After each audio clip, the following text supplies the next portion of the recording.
Hello, I'm Martin McKeay, and welcome back to Akamai TV. Today I'm talking to Steven Schiffer, and you are a cloud security architect at Akamai. How are you doing today, Steven? I'm doing pretty good. How are you doing? I'm very happy to be here.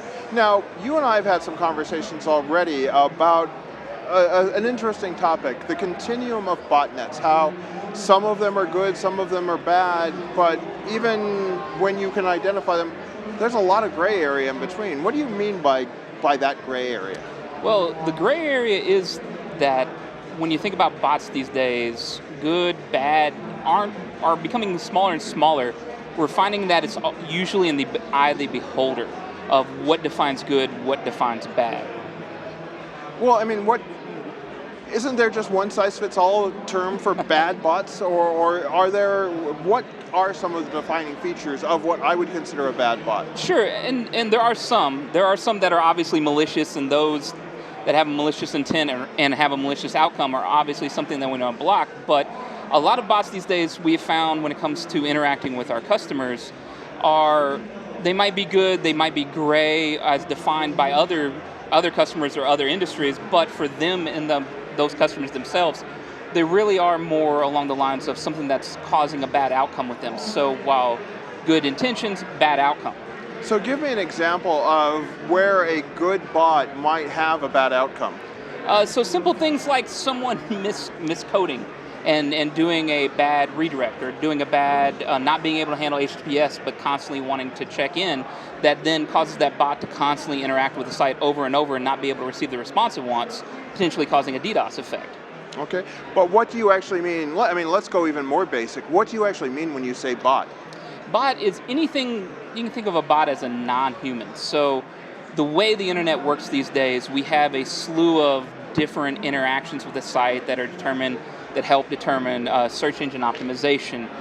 You have different type of analytics bots, different types of site monitoring bots, things like that. And then you also have aggregators, things that automate sessions, things that automate interactions for end users, so they don't have to go to multiple websites. They might want to bring the websites down to one website. So non-human traffic is there to help either aggregate traffic or interact or something along those lines. So those all actually sound like interactions that you want your site to have, but how does that go bad? I mean, when am I hitting a snag where something that you just told me was a good interaction is bad now?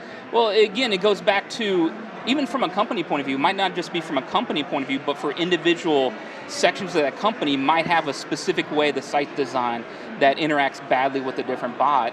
But with the way a lot of bot operators work and things like that, you have the issue of asking them to change the way it works with your site might not be enough. So you have different issues where this bot is coming in, it's interacting with your site badly.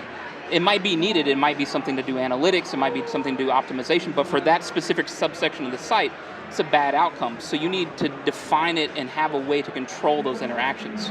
But in security, a lot we use bot only for the negative connotations. I mean, as somebody who writes and talks about that like you do, and there is a tendency to mean bad things when we say bot. But we're talking about Google as well, we're talking about all of the search engines. How does that compare, what you're talking about of maybe it's a good bot went bad, how does that compare to what we're seeing from the bad bots, from the things that we know are purpose-built to do bad things? So comparatively speaking, we see it in things like our platform, our bot manager platform, which allows customers to be able to see all this inbound traffic and start to decide how that traffic interacts with their site. It helps them decide and make decisions based off of those interactions so that they can decide if that bot's going to interact with this site, not only if it can, but how it can. So some bots you might want to slow down, some bots you might want to send to cache only or some scenario like that. So having a platform that allows you to dictate terms sometimes, instead of having to wait for a bot operator to update their bot. Like I said, that bot operator completely no malicious intent, but because it is hitting your site in a certain way, might be causing you problematic issues with your customers, with your uptime, things that hurt your business.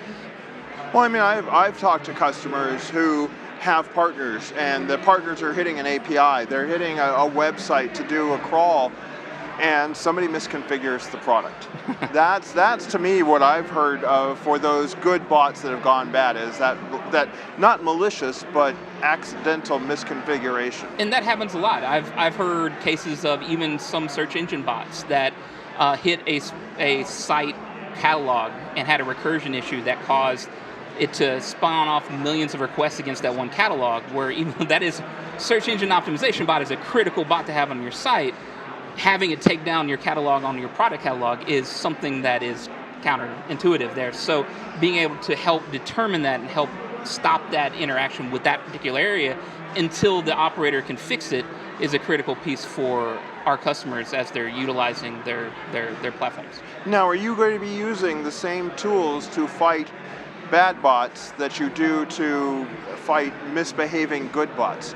Are they the same types of defenses that you want to put in place, or is there a large difference between the two types of traffic?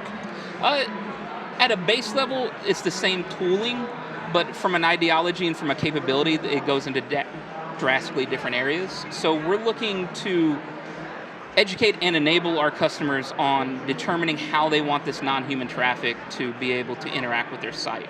If they want to allow this non-human traffic to be able to have as many requests during a specific hour of the day and then allowing them to go up to full speed later on, or if they want to serve them to a different origin if they're coming from specific areas that they don't want to allow to interact with their human traffic. So it's the same idea when you're dealing with a truly malicious bot that's trying to either take down your site, scrape your site illegally, or credential abuse or something along those lines. I mean, do you see that APIs are seeing more traffic? Do you see this is going to web logins? Do you see it being the sort of traffic that's SQL injection or other malicious type? Where are you seeing that data? I see there's a large trend for API. I say API is on the increase just because there's been such a focus on the last 5 to 10 years, but mainly 5 years even, of protecting your websites, getting your websites protected. To use the analogy that's always been around, protecting your castle. And what so many people didn't understand is that we've been protecting the castle, which is the website, and the APIs are the side doors in that no one's been paying attention to. Well, I mean, what is the one thing, or maybe two things, that you really want people to be thinking about as they think about their own bot defenses and about the potential for a good bot to go bad? True. I want them to look at the traffic and determine how they want it to interact with their site. I want them to think of it more from a point of view of how would I want this traffic to happen? Not is this something that should be interacting with my site, but how I want it to interact with my site and make determinations based off of that decision making.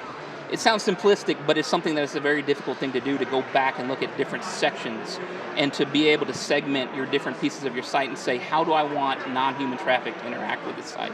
But I think the other part that you make very clear is that they have to be aware of how their site differs and what their capabilities are for dealing with this. How do we help extend those capabilities?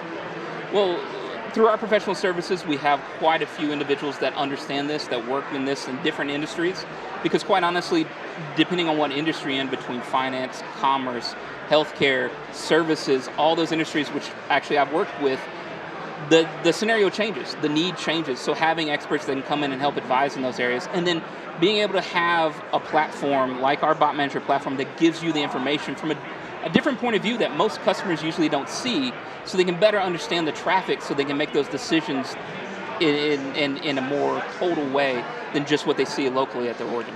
And it does fit into a lot of other aspects of what makes Akamai Akamai. Yes.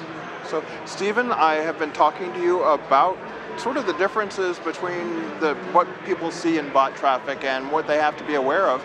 Thank you very much for taking some time. Certainly, anytime. You've been watching Akamai TV. I'm Martin McKeay, and we'll be back with you shortly.